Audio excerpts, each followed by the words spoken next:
Hello, and welcome to episode 17 of Friends of the Show. I am Stephen W. Skinner, and this is my show, where I talk with some of my funniest and most interesting friends. They're the friends of the show. This week's friend is your pal Mild Sauce. He's a PhD holding Arby's aficionado, and he regales us with the tale of a bad trip. A canoe trip, that is. Well, all this and more on episode 17 with your pal Mild Sauce and me, right now on Friends of the Show. Right now, Friends of the Show.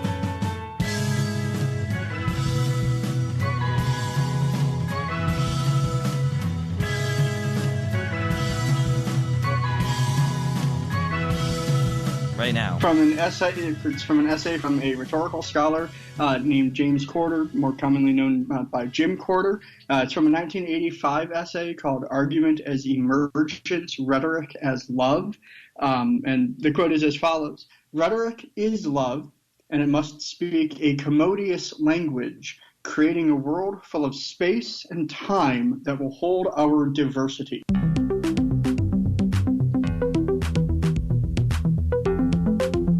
A jaunty tune. Thank you. Shout out to Kyle I. Davidson.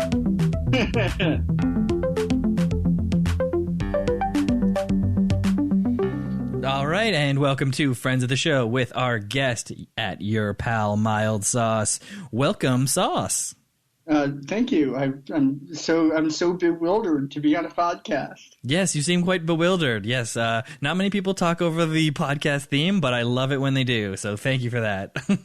My pleasure. It was jaunty. It's jaunty. If you guys have fast forwarded to get to me, Sauce, you missed an incredibly jaunty opening jingle. Yeah, you're gonna want to hit that back 15. Yes, there you go.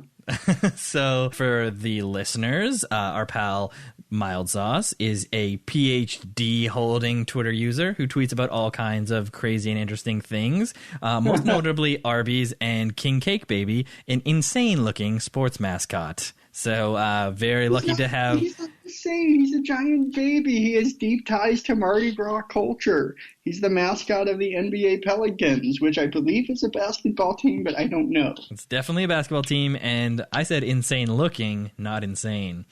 So you would have to agree. Insane looking is a apt description of this. I don't have a picture. I will grant you that some people think he looks insane. Yes, present company included. So you tweet about all kinds of crazy stuff. Most recently, you've gotten into Phantom Chibli. Am I saying that right? I think it's Chibi, but I have no idea. So it's a word that I've read and understand in context, but I have no idea how to pronounce. Right, so it's part of Asian culture or some sort of offshoot of anime. It's like a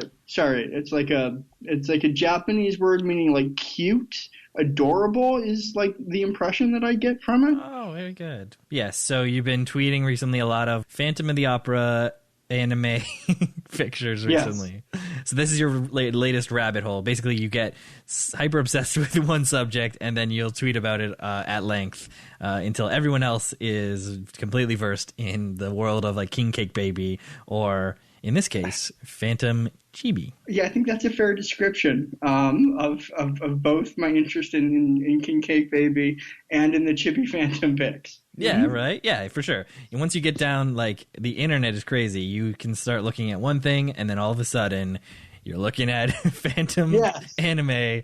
So what made you get into that recently? I had been deactivated for a couple of days, I think, this time. And, if you've been following me for a while, you know that I'm prone to randomly deactivating. And I came back and I hadn't really been satisfied with the quality of material I'd been posting. And I decided to rebrand for a couple of days as some absurd hyper-fixated account that did nothing but post Chibi Phantom pics. Got it. And I lost about 130 followers doing that, and so I kind of switched back to my normal nonsense. Right. But yeah, you tend to go down these paths or, deactivate for a little while, and then you'll come back as someone different, a different iteration, if you will, of the classic Your Pal Mild Sauce character of Twitter. So yeah, what makes you sort of do that? Did you get bored, or like you're saying, you're not loving your level of content, or it could be any number of other reasons? Yeah, I put more thought into branding Mild Sauce than I probably should. I completely admit that, and sometimes I feel like my stuff gets routine. Like I start doing a certain kind of gag or a certain kind of joke very often, and it helps to kind of like break away from that sometimes. Oh, for sure. Yeah, I get it now. So you sort of fall into a little bit of a rut, a routine, right? Falling back on the same old formats, if you will. See, so I understand. So you want to, every time you want to break that cycle, you bust out, deactivate a little bit, come back as something different with a little bit of a different flair, hopefully, and it sparks your creativity? In part, like I think that's a really good description of the rebrand. A lot of times the deactivation stuff has to do with like depression stuff, which is, it's a little weird to like talk about sometimes. I have no problem tweeting about it, but talking about it is odd.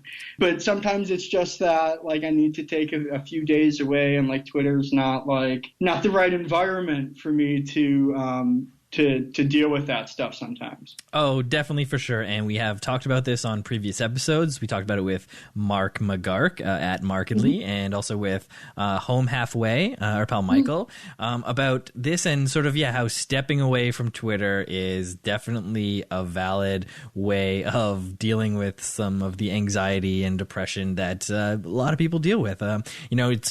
Twitter is great. It can be a great community and support, but also it can be a bit much sometimes. So I recommend just doing what's best for you. And if that is deactivating every once in a while, then for sure I would recommend it. Yeah, I find that's useful. And, in addition to the couple of other, users that you've mentioned, I mean, I think that there's a number of people that have needed to do that. Like, I'm not going to name names, but I think as important as Twitter is to many of us, like I think we also realize that sometimes it can be a distraction from other issues. Yes, definitely. You see a lot of people taking breaks when IRL stuff sort of takes precedent. Right. And that's totally, we're all here living these lives, and then we also have this online life that is sort of forward facing, and that sometimes needs to take a back seat.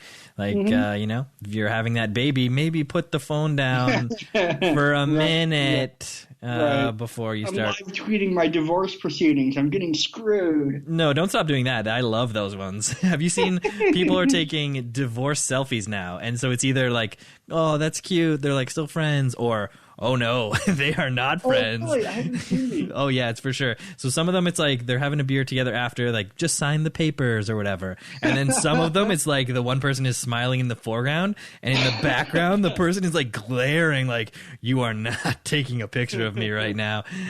So I definitely recommend that to everyone. Yeah, I have to check that out. For all you recent divorcees, definitely congrats, check it. Or my consolations. Yeah, congrats or not. That's appropriate. Okay. So I guess now that we've gotten a little bit of backstory, we can get right into your story, which you have entitled Youth Group Camping Trip from Hell. That's true, and that is a great great horror announcer voice, by the way. Oh, thank you. So, all right. I'm not going to tell the whole story because the whole story is very long. It's this nightmarish, 3 or 4 day camping trip that I went on with my church youth group, and I was about 13 or 14. I say it's either 3 days or 4 days because I lost track at one point. Oh, this is going to get good. That's how bad it was. So the segment of the story that I'm going to tell is about the one and only time that I've been canoeing. And it was such a nightmarish, almost Deliverance-esque experience that it has, put me off canoeing for the subsequent, 23 years. Yeah, exactly, right? That part, that banjo scene. I hope there's a banjo guy in your story, but continue. Well, there's not a banjo guy, but someone does squeal. Okay. That's a little hat tip to all you Deliverance fans listening. So, as kind of the centerpiece of this trip, we were supposed to go canoeing on the Platte River, which is like in northwest Michigan. That's my home state. What up? Yeah, shout out. We didn't get into your geographic location, but I guess we can say Michigan. Right, yeah, there we go. I'm in Alabama now, but this was back before I moved. So anyway, we're supposed to go canoeing, and so I'm on this trip with my, church youth group. I've never canoed before. I end up in a canoe with my best friend at the time, this guy named Jeff. And it was clear that, like, once we got in the canoe, that neither Jeff nor I had any idea what we were doing. So we were floundering, kind of like rowing ourselves in a circle for a good, 20 minutes until we figured out at least how to go in a straight line. Yeah, you didn't get a little briefing, a little run-through of canoeing and technique and safety before? No, I think we had life rafts on, and that was about it. Like, they made sure we had a life raft, they covered, their basic minimal PFDs, insurance obligations. You're wearing PFDs, and you signed a waiver for sure. Yeah, basically. So you and Jeff and I are, we managed to, row ourselves down, the first kind of, major straightaway of the river, which then opens up into what was either a very large pond or a small lake. And somehow at this point, maybe intimidated by the vast array of nature before us, whatever coordination we had found up till then, we immediately lost. And we start kind of drifting out into the middle of this lake. Everyone else is canoeing, within a few feet of the shore, which is now about, several hundred yards away from us. At one point, one of us lost our oar. I don't remember now who it was exactly, but I think it was probably very me. Convenient. Don't remember who lost the oar. Okay. Right. So we see the oar drifting out into the lake, and we're trying to paddle with our one remaining oar, to get over to the oar that was drifting away. And as we're doing this family of experienced canoers pulls off from the shore and starts making a beeline for us. Now, these are not people connected to us. They're not on the trip with us. They're complete strangers. Okay. I think that's important to note for some of the events that come next. You might think they're experienced canoers approaching us as if to say, "Hello, strangers, we're going to help you out of your predicament here." That's what I'm hoping. Right? Because Jeff and I by now we're tangled in the reeds on the other side of this small lake, large pond. But this is why I have little faith in human goodness. This family of experienced canoers, you could tell, right? The rest of us were all in the metal canoes that we'd obviously rented from the canoeing facility. Yeah. Right? They were not. They were a spiffy, brand new canoe that was obviously their own. Oh yeah, and fiberglass hull and all that. Yeah, right. So they were clearly experienced, rabid canoers. But they were not coming to help us. What they were coming to do was to splash water on us and make our predicament all the more stressful and anxiety-inducing. What? So they were right. Yeah, exactly. So Jeff and I are tangled in, tangled in the reeds. We're trying to right our canoe, right? We're trying to push it away from the reeds so that we can go and get the oar, which is drifting out further into the lake. Don't forget about the oar, right? And this family comes over and starts splashing us. With their oars. We're getting splashed with all this river water. And not playfully. And playfully for them, right? And and Jeff and I are, getting upset and angry. And I admit what I'm about to describe to you next it's not a flattering portrait of your pal. But I picked up the oar and I raised it above my head and let loose some Viking warrior yell. And smashed it down on the edge of their canoe, something that none of this family was expecting. And they all sat there aghast at this, at what I had just done. And they were "Not cool, man. Why did you do that? Yeah. I'm arguing against them. You came over here and you're acting like dicks, splashing us. So anyway, eventually they got back on the main path after, yelling at us and scowling at us as they paddle away. we eventually somehow, after capsizing the canoe at one point, got it back up, got back in the canoe, and managed to find our missing oar. And eventually, we figured it out. We made it safely through the rest of the canoeing route with no further incidents. So they caught up to your group that you had been separated from. We not only caught up to our group, we ended up leading our group and finishing the route before anyone else. Oh, you had that extra energy from your encounter. Well, we wanted to avoid that family more than anything. Oh, that's true. Yeah, we didn't want that. We didn't want that family to have the opportunity to narc to our youth group leaders. Yeah, you stood there brandishing a paddle like a sand person from Star Wars, right? Yes, exactly. Right, I'm making that whole howling Tusken Raiders sound. Tusken Raiders, that's what I'm looking for. So so you managed to escape, but that wasn't the end of it, or was it? Say again? That wasn't the end of the trip from hell? Did you still have a couple days? No, that was in the middle of the trip from hell. There was still campfire spaghetti and then the paper bag incident. But like I said, this is a very long story. Well, let's just touch on the spaghetti. Okay.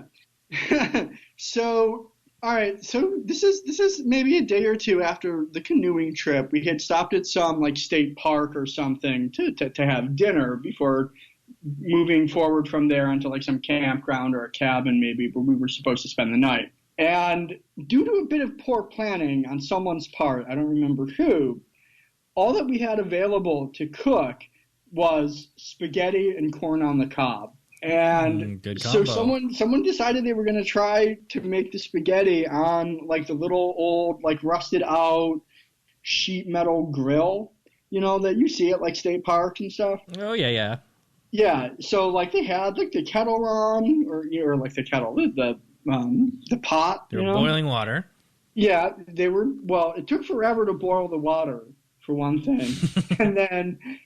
Finally the water started boiling, and we put they put the pasta in. It took forever for the pasta to cook, and at one point I remember someone picking up a strand of pasta that had been cooked a little bit, throwing it at a tree, and it just stuck to the tree. It didn't move. It didn't roll down the tree. It just, for all I know, it still stuck to that tree. Yeah, that's actually an old trick, and that's how you know it's done. Right, exactly. It sticks to the tree. This is what all the great Italian chefs tell you. So yeah, and then what we ended up having, we had several, pieces of corn on the cob. So we ended up boiling the corn on the cob instead of the spaghetti, and we all had half a piece of we had half a cob of corn for dinner each. Yikes. Right. It was that kind of camping trip. Yeah, that does not sound great. And maybe just give us the Super Cole's notes of the paper bag incident. All right. All right. So I have to admit, what makes this funny, it actually kind of occurs at someone else's expense. So it's a little bit mean-spirited. I have to confess that. But I think it's funnier than it is mean-spirited, and I'm not going to name names. Perfect. So it's okay to tell. Yeah. This was toward the end of the trip. We were starting our drive home, and it's a 5 or 6 hour drive. And we'd stopped at this gas station to for a bathroom break or refuel, whatever it was. Pit stop. And I was sitting in the back of, we had rented this one big van, a transport van. Sure. And I was sitting in the back of that with my friend Jeff. We were both exhausted after our canoeing adventure, and just kind of pissed off at everyone but ourselves. And there was this one girl in particular who, while a very sweet-hearted young woman, was kind of plain. And Jeff and I had taken it upon ourselves to be kind of mean to her about that. No. Yeah. So like I said, right, it doesn't, the story doesn't always reflect well on me, but I say that only because you have to understand why we were so irritated with this girl in the first place. Yeah, and also you're a young child. And, say again? You're a 13-year-old kid, right? You don't know any better. Right. Yeah, exactly. So anyway, we're at this gas station forever and ever. Everyone's going in and out, using the bathroom and going into the little convenience store. Like, Jeff and I just want to get on the road and start getting home. And this one young woman is like in the van, in the back of the van, searching for something on the floor. And we're like, what are you looking for? Can we help you look? Because apparently no one in this youth group has any luggage. Everyone has packed everything they own in paper bags. So the entire bottom floor of the van is just covered with paper bags. And, all she'll tell us is that she's looking for a paper bag. And we're like, well, what's in the bag? Can we help you find it? There's like 1 million paper bags here. And so, we're begging and begging because, we're just getting annoyed with her constantly coming in and out of the van, right? Looking for this paper bag when we could help her find it. And so, we keep nagging her, all right, what are you looking for? Tell us. What's in the bag? What's in the bag? Right. Yeah. What's in the bag? And so finally, she's clearly fed up and annoyed, and she kind of, stops.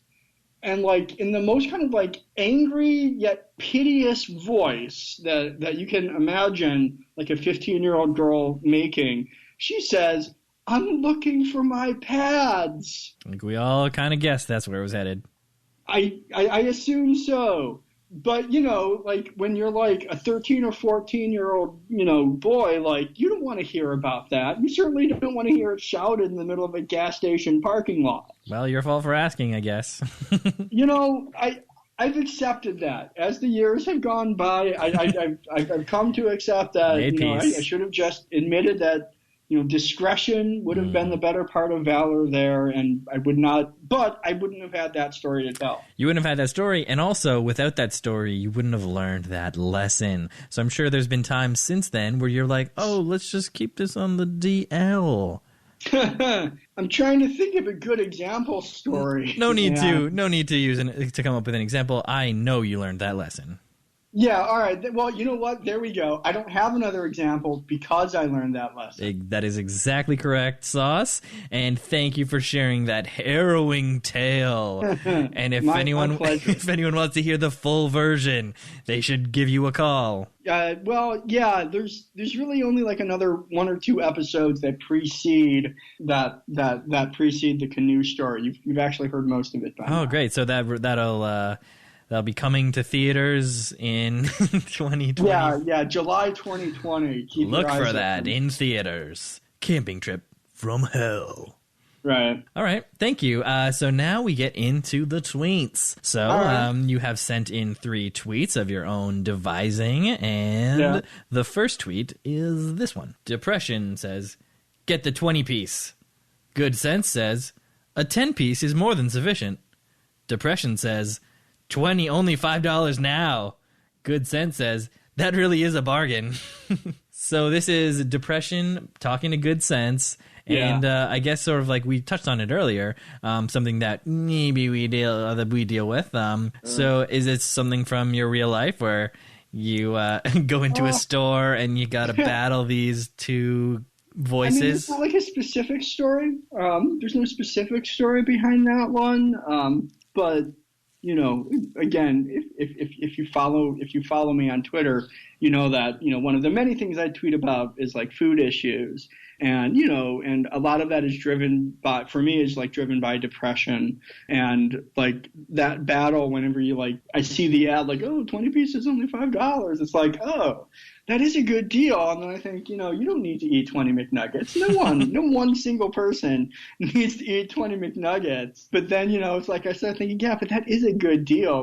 If I just ordered the 10 piece, I'd be paying $3.30 or whatever it is. And yet for another $1.70, I could have twice as many nuggets. Yeah, that's how they get you. Right, yeah, exactly, right? I don't like to be suspicious of brands, and yet, I think McDonald's knows exactly what they're doing. Oh, they for sure do, and it is to a crazy degree. They have that perfect balance of sweetness and fats and everything in all their food, and it's incredibly addictive. Right. But, hey, I'm loving it. Yeah. So I get it. And then in the end, is this sort of how it plays out, that Good Sense ends up siding with depression, and then you get that 20-piece? You get that sweet 20-piece? More often than I'd like to admit. Yeah, more often than I'd like to admit, except that neither of the McDonald's is in my area have really great service. So more often than not, it ends up being like tacos instead of McNuggets. They've lost your business due to their poor... They're so slow. Unfortunately. So, no shout out to the McDonald's in Alabama. Yeah, in Huntsville, Alabama. Get your act together. Tisk, tisk. Okay, so thank you for that first tweet. The second tweet that we have here is this. You know what a ghost is? It's someone who dies so lonely, it's the only thing their soul remembers. Ooh. Another cheery, mild sauce masterpiece. Well, we should mention that you're sometimes a ghost online. Yes, that's true. Mm-hmm. One of your iterations or personas is a ghost of mild sauce. Do you just call it ghost? You're just a ghost? I mean, usually ghost sauce, like mild sauce for me is like the classic Muppet mild sauce, and then ghost sauce obviously is the ghost, and then those are like the two main like specific personas, I guess. Yeah, alive and dead. So when you're alive, basically, you're I've covered the gamut of ontological states of being. Yeah. So on the spectrum, we had the YPMS original, Your Pal Mild Sauce, and then we got the ghost version. Yeah. So yeah, I guess you get a lot of tweets about ghosts too while you're the ghost version. So this might have that's been... true. I have a whole moment actually full of like ghost related tweets. I like to use the ghost character as a metaphor, like for depression, as well as sometimes kind of cheekily for questions about like civil rights and minority rights. The ghost is sometimes very political about the ways that breathers, the living, have oppressed the post-corporeal demographic in the United States. That's interesting. It's like removing yourself, sort of like the man on Mars. If a man on Mars was looking at this situation, like completely removed from the affairs of the living, but is able to comment on it from his sort of third point of view. Third person outside of the sphere. That's really interesting. I kind of noticed that when you would do like a deactivation, you would sort of go to ghost and then deactivate and then come back alive again. So yeah, it's good. I think it's healthy to walk away every once in a while. And if the ghost helps you do that, then I'm 100% behind it. Thank you. I won't haunt you. Yes, I'm not a fan of hauntings, especially in Connecticut. Oh yes, yeah, I got you. I've seen that movie, I think. Yeah, you're a fan of the genre? You know what? I am. Like in general, like I'm kind of picky about horror movies. Like I'm not one of those horror fans that can just watch something and like it, like because it's in the horror genre. Right. But yeah, I do quite like horror. So what are your top recommends for horror fans out there? Now, okay, see. Oh, you're gonna get all weird about this. You're gonna get super. I'm gonna get complicated, I guess. I mean, like, I think I'd have to periodize it more. Like, are you asking me about like recent horror? Or are you asking me about like particular like styles? I'm talking Desert Island. You get 3 horror movies and 3 horror movies on VHS and a VHS player and a tube TV. You get 3. All right. Okay, interesting. All right. So the VHS thing like is an interesting way to periodize it. All right. So if we're gonna do that, we're gonna do Tobe Hooper's The Texas Chainsaw Massacre. Classic. Yeah, we're going to do Robert Wise's The Haunting. And also, man, that third spot is going to be tricky. Because like, once you say the third, you're cutting off like all the other available options. All right, no, you know what? We're going to have to include one of the classic Universal monster movies. And I'm going to go The Invisible Man. Ah, The Invisible Man. So the black and white 1950s era... 1930s. Oh, 1930. I'm talking Universal horror. Golden Age. Yeah, exactly. They are rebooting that sort of nowadays, right? With their crazy monster movies. They started with The Mummy, with my pal Tom Cruise. They would certainly like to. But the not unmitigated success of The Mummy leads me to think that, you know, unless anything has started shooting, that you know, possibility is on thin ice, but I'm not a, like paid Hollywood prognosticator, Nope. but it doesn't seem like there's a lot of fan interest in such a series. Yeah, I'm not sure about that, but if anyone is listening in the far future, do let us know. Send us a tweet if that still exists, and let us know how that turned out. Yeah, I'm completely, open to, being corrected by my future self. So Yeah, that would be great. So if future Your Pal Mild Sauce is listening, do send a note to current Your Pal Mild Sauce. Yeah. About this. If you haven't deactivated. Yeah. What are you thinking? Okay, thank you. So that was a lovely tangent. And now we get to the third and final Your Pal Mild Sauce tweet. And it is my favorite Your Pal Mild Sauce tweet. So you did it. Ding, ding, ding, ding, ding. You hit the nail on the head. Pick the secret tweet. And it is, in an alternate universe where Wheel of Fortune never aired. Welcome to Sajak Hardware. I'd like to buy a dowel. A strange stirring in Pat's soul. The only way that reading could have been improved is if you had like a little doorbell go off. Before, Oh, yeah. Where the guy comes in? Like when the guy walks in. That's better. Welcome to Sajak Hardware. I would love to expand my reading of tweets into include sound effects in the future. So maybe I will take that into consideration because some of these ones, it's pretty hard to, read into an audio format because they're meant to be read, right? So that was one of the ones, but that is one of my favorite tweets of all time. And thank you for writing it. Do I read something? No, just that recognition from me. That's still on nice this to podcast. know. Thank you. Yeah. The strange stirring in Pat's soul, just the way that's worded. It's just perfect. I'd like to buy a dowel. Yeah, I mean, like I said in like the email that I send you, like with these various links, this is not necessarily my favorite of my own tweets, but people tell me often that they like this one, and it just kind of all came together right. It was just a kind of like a perfectly formed tweet that just like popped into my mind one day. Oh, so it just came in all together. Enjoyed a lot more success than I thought it would. So it wasn't like you were in a hardware store looking at dowels. It just sort of this whole premise and execution just came in all at once. That's great. Yeah, pretty much. That's how it often is with some of the best ones, right? It's just like a stroke of genius, just inspiration strikes. Yeah, and then there's ones that like you labor on and you think they're gonna be hits, and then it's just like Yeah, never think that, and definitely don't labor too hard because you'll always be disappointed because Twitter is fickle. It is. It is a fickle pickle. The fickle mistress of Twitter. Yeah, so thank you very much for submitting those 3 tweets. Again, great stuff. Everyone, please follow at Your Pal Mild Sauce on Twitter. That is spelled YERPAL MILDSAUCE. Yes, it's Your Pal with an E. Your. So I guess that's your Michigan upbringing. I don't know what it is. Maybe it's not really like supposed to capture a particular dialect or anything.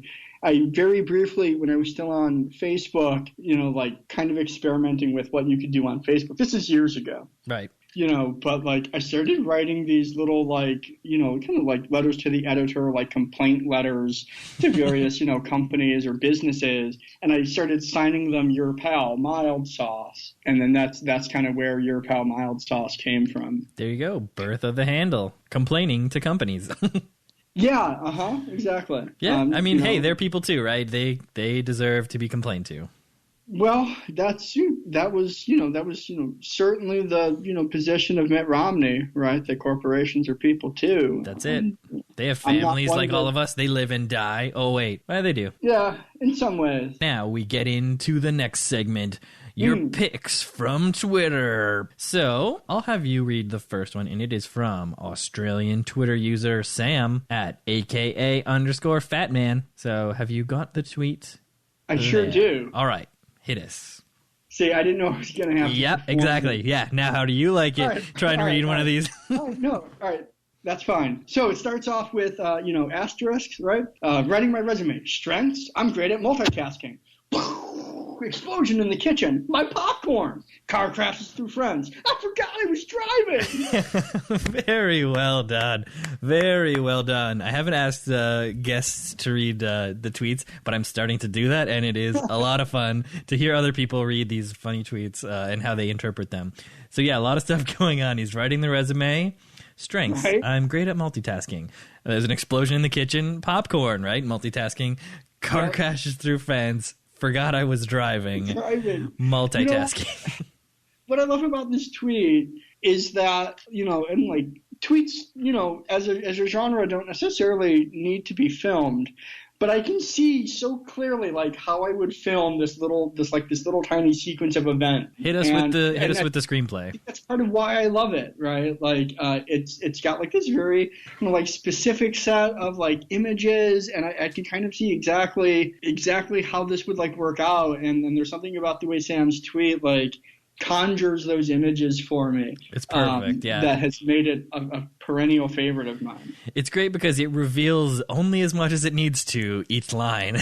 Yes, exactly, right? And that's kind of exactly how I would shoot it. It would start like a series of like tight close-ups. Like we'd have like a close-up on like the laptop screen or something, like a resume getting written. Right, and then like there's like a shot of like like Sam's like fingers on the keyboard, and then it cuts back to like Sam like in like a tight close up. Strengths, I'm great at multitasking. And then off screen you hear the explosion. It was like a swish pan as he turns. My popcorn, and then like the windshield like shatters and he looks back. I forgot I was driving as the camera like pulls back to like like it shows chaos. You like I picture it like the car kind of like going over the fence into a ditch as like the camera kind of like like whips backward from like the laptop, which is like on the dashboard or something. And it's just like that very precise series of images. Yeah, it's a beautiful tweet. It's beautiful. So thank you for picking that one. Thanks, Sam, for writing it. AKA _Fatman. Everyone give him a follow for more tweets just like these. And I guess you can read it in an Australian accent if you like. Oh, you know what? I hadn't thought about that, but I could do it again. No, you did it great, and it was well read, and also the stage direction that you gave, like your version. That's what you see in your head, right? Your director's cut of that tweet. Oh yeah, so that was good. Oh, yeah, absolutely. That was a bonus. Like. Yeah. If I had the right resources, I could like go out and film this within like a day. It's that clear to me. Yeah, I guess you got this director scarf, and you're just like pointing, moving cameras and stuff. I've got the whole Cecil B. DeMille kit. Like I've got the jodhpurs and like the riding boots, like the riding crop. Right? Yeah, I've got that whole outfit planned out. I can picture it now. So if any production companies want to get in touch, at your pal Mild Sauce on Twitter, and we'll get this made. So the next tweet that you have selected is from hilarious Twitter user Tara Shu at Tara Shu. Or Tara, I'm not sure. And I'll read this one. I always say Tara, for the record, in my head when I see her @ come up. Okay, so this is from Tara, and I'll read this one to take the burden off of you for a moment. And it's also very funny. I'm great. I'm good. I'm doing good. I mean, well, haha. Haha, I'm doing well. Not good. I'm not doing good. I'm not doing so good. Okay, that's a really good reading, but you read well, like that first well, differently than I would have, and it makes it a slightly different tweet to my mind. Not worse. All right. Just different. All right, well, I'm going to allow it. You can read it your way. All right. So, I completely admit it's like a subtle difference, but I think the emphasis changes the tweet a little bit. I'm great. I'm good. I'm doing good. Well. I'm doing well, not good. I'm not doing good. I'm not doing so good. Well, all right. Well, I think we're going to have to use that version instead of mine. I'm just going to cut mine out 100%. No, I don't think you should cut it. Like, I'm interested in the difference. Like I read the well as she's correcting herselse, right? Yes. Like, I'm not doing good. I'm doing well.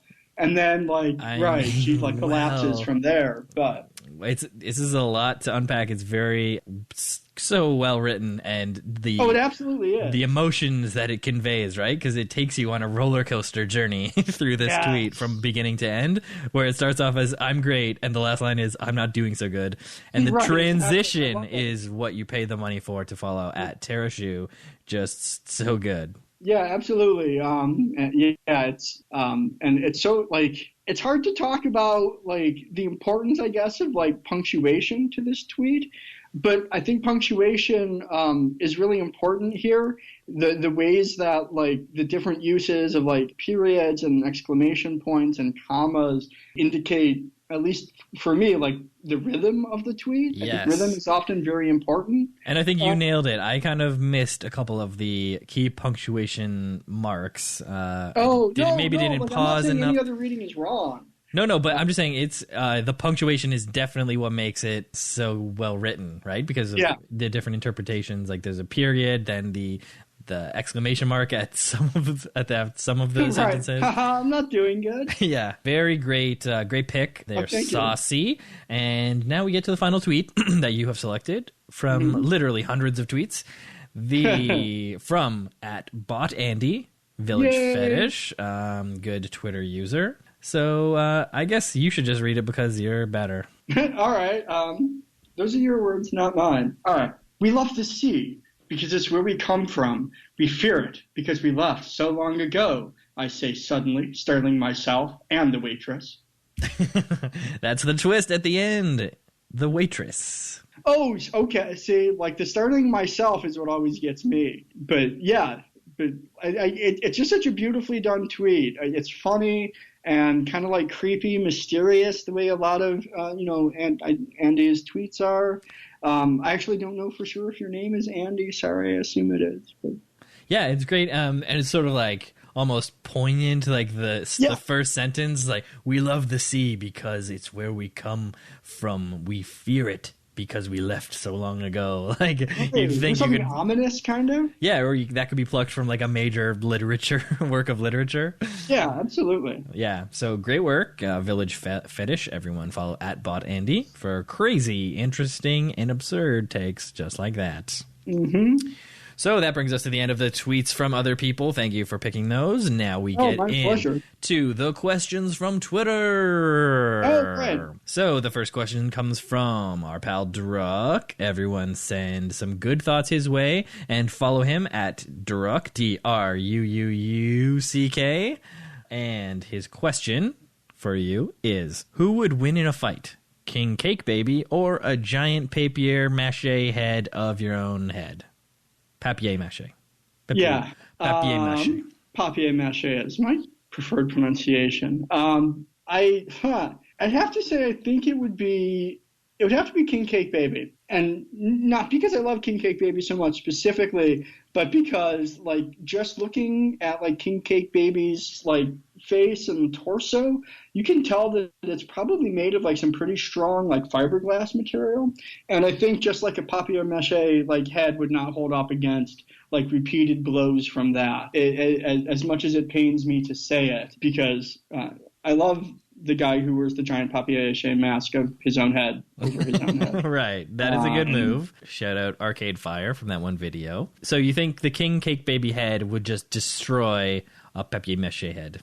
I think so. I think when it comes down to it, this is a question for material science. Yeah, we got to get the Mythbusters in here, and then we'll follow up on a future episode. So listen for that one day, maybe. So thank you very much to Duck for that question, and we're moving on to the next question from Nick at One Trick Tofani. So he's got multiple questions, so thank you for that, Nick. The first question, thank you, Nick. First question put to you is, what's your favorite thing at Arby's? All right, my favorite thing at Arby's is the bell that you ring as you exit the restaurant that says ring if you had good service. Do they do that? Some of them do. Really? So you ring it every time? I usually, Or you ring it appropriately? Well, every time I eat inside, yes. Obviously, they don't have that at the drive-thru, and most of the time when I'm eating Arby's, it's from the drive-thru. But if I go inside, I will ring the bell. Right. If you're entering the brick-and-mortar restaurant, yes, you give it a good ding-a-ling-a-ling. At least once. I mean, Staff's like, gotta love I don't that. really have like a regular Arby's down here. At least not one where I feel like a regular. Right. But if I did, it would be nice to ring the bell as a sign of greeting and as a sign of appreciation. Yeah, both for when sure. you come in and when you leave. Yeah, I'm just thinking that the staff would really appreciate that. Every time you hear the bell, like, hey, we're doing it. We're doing a good job over here. Yeah, we're carving the roast beef. We have the meats. They do. I actually, as you may know, I had Arby's for lunch today, and I was looking at the menu board, and I was like, damn, they really do have the meats. As you may know, you had Arby's. Yes? For sure. Thank you, Nick. The second question submitted by Nick at One Trick Tofani is favorite book, in brackets, that isn't the Bible. Well, I don't believe in books that aren't the Bible. I guess if I had to pick, like, the book that I had read, like, most often, I guess, maybe as being, like, indicative of my favorite, I would probably have to say House of Leaves by Mark Danielewski. Okay. Either that one or maybe the Alan Moore graphic novel From Hell, or David Foster Wallace's book Consider the Lobster. Oh, I know not those the also normal... probably all very, like, bro-ish in some ways. Sorry, I don't really think I'm a bro, but those are the three books I probably read more than any others. Those are the books. We had this question posed to Rachel Mandick on the show, and she answered David Foster Wallace, but Infinite Jest. I suspect I'm in a strange minority, maybe. I don't really care for David Foster Wallace's fiction. I absolutely adore his nonfiction. I have a David Foster Wallace tattoo, but I just like I've tried Infinite Jest. I've tried the brief interviews with Hideous Men, and I just don't get into his fiction the way I do his nonfiction. Yeah, and she said that people often say that they can't get into it, can't get through, because it is so weird and dense. Well, but see, like, I think that's completely fair, but that's also true of his nonfiction, like his nonfiction is no less, like, dense and strange, and in some ways, to me, like, more interestingly so, because, he treats the essay as a literary form in ways that I don't want to say are rare necessarily, but that rarely become popular for their literary techniques. Okay. Yeah, he's more about his techniques, right? I think that's fair, yes. Well, there we go. And now we come to the final question submitted by Nick at One Trick Tofani. Thank you again. If you could eat Arby's with anyone real or fictional, who? Yeah, I don't know. That is a wide selection of people to draw from. Well, yeah, anyone real or fictional. Like, does real people here include, like, dead people who were, like, factually I'm going to real? say everybody, past or present, anybody, real or fictional, Phantom Chibi. I think an interesting choice would be Sojourner Truth. Yes, that would be interesting. And why would you pick that? Because I wanted to sound interesting on the podcast. Oh, so it's just about...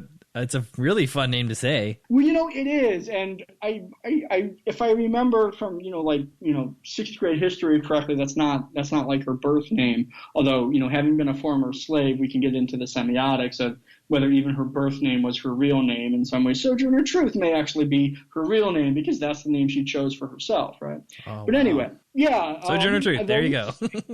Yeah, I think it's an interesting name, and I think she'd be kind of a fascinating person to talk to from an era of history that I think is, other than our own, like one of the most kind of like complex historical moments in American history, and I certainly think it's hard to argue against the moral stature of someone who put her life on the line to liberate other people held in captivity. And what do you think she'd get at Arby's? This is my follow-up question. Okay, granted that she'd probably be fairly bewildered to find herself, alive in, the early 21st century. I think she would pick something relatively simple. I think she'd just go classic roast beef or maybe chicken tenders. Yeah, and is that what you'd recommend to her? Because she'd be like bewildered, be like, what has brought me here? Right. And you're just yeah. like, oh, we're just like, it's just a thing. Like, we're just going to have lunch and then you'll return to wherever you were before. And she'll be like, Right. oh, okay, just, classic original. I think so. I think just a straight up roast beef. Mm-hmm. Yeah, well, great answers. And now we come into the next question from at Sun Tzu Fun Tzu.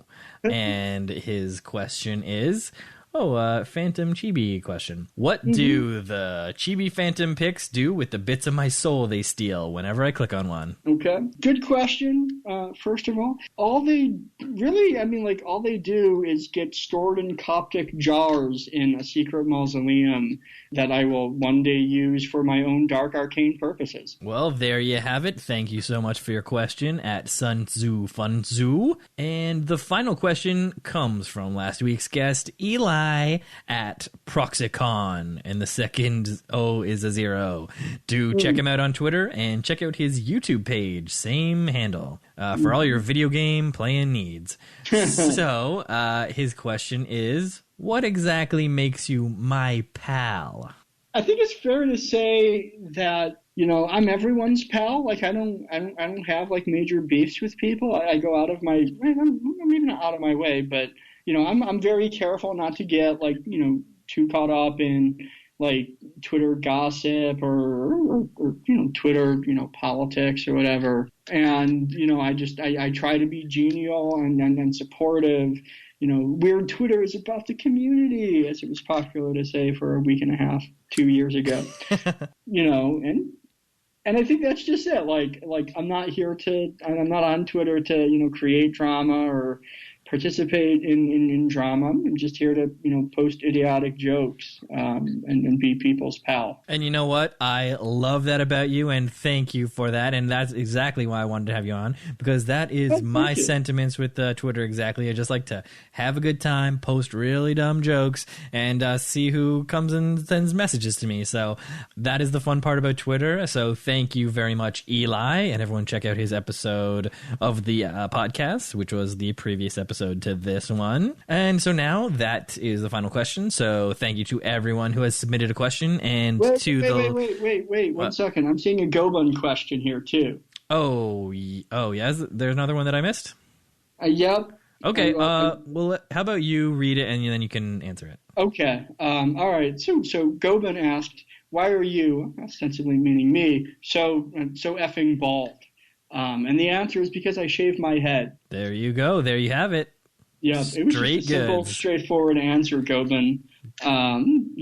That's just a personal choice, Goban. I can do whatever I want with my own fucking head, Goban. There you go. So it is a personal choice. You could grow a long, luxurious head of hair, but you choose in high school, life. I did. I had like shoulder length, like long ass fucking metalhead hair in high school. Right, but you're past that now.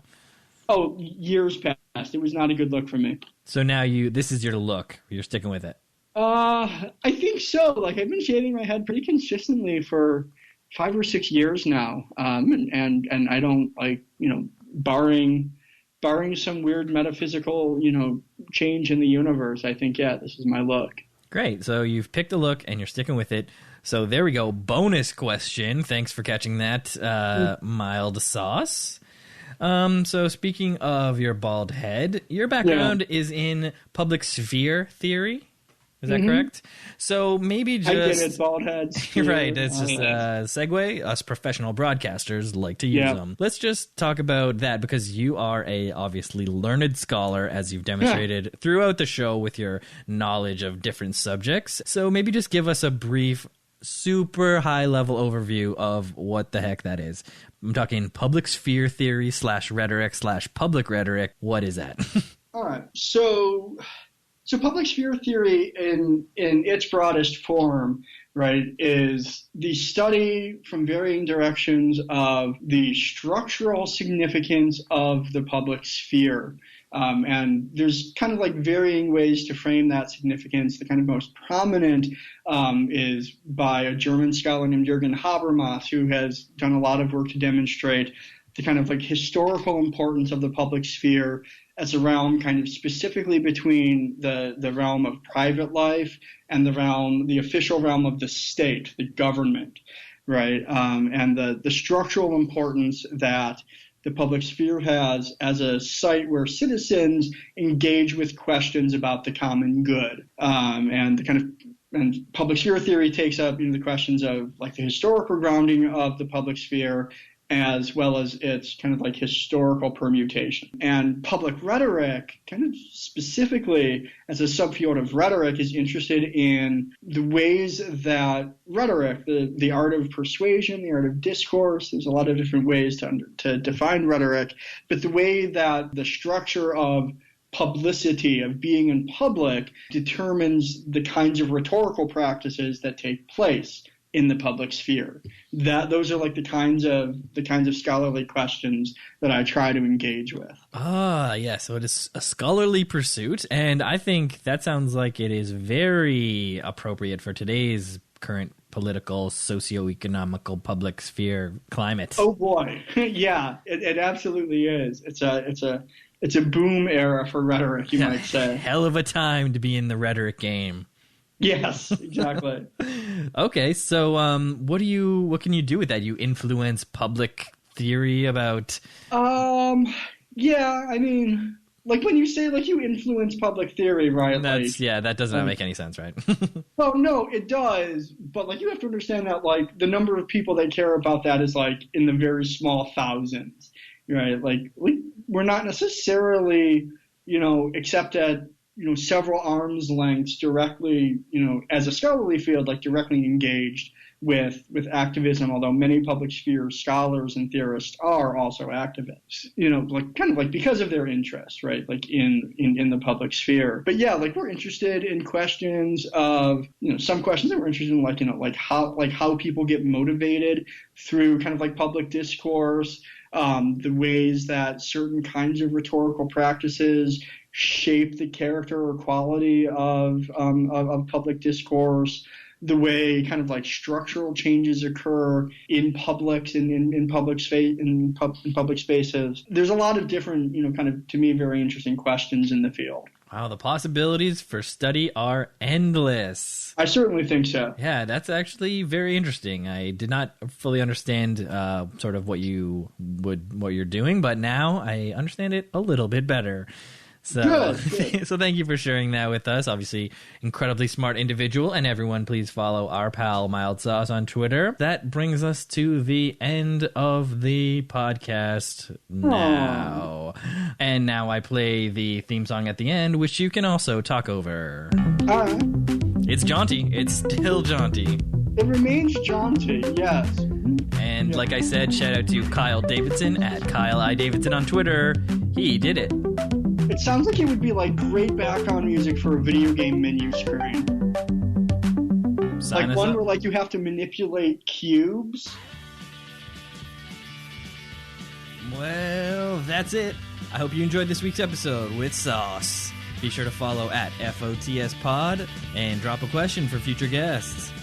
Thanks to Ruby Coast for providing the music of this episode, and please visit StephenWSkinner.com for all the episodes and a new episode every Monday. Follow at SkinnerSteven on Twitter, and thank you for listening. Have a good one.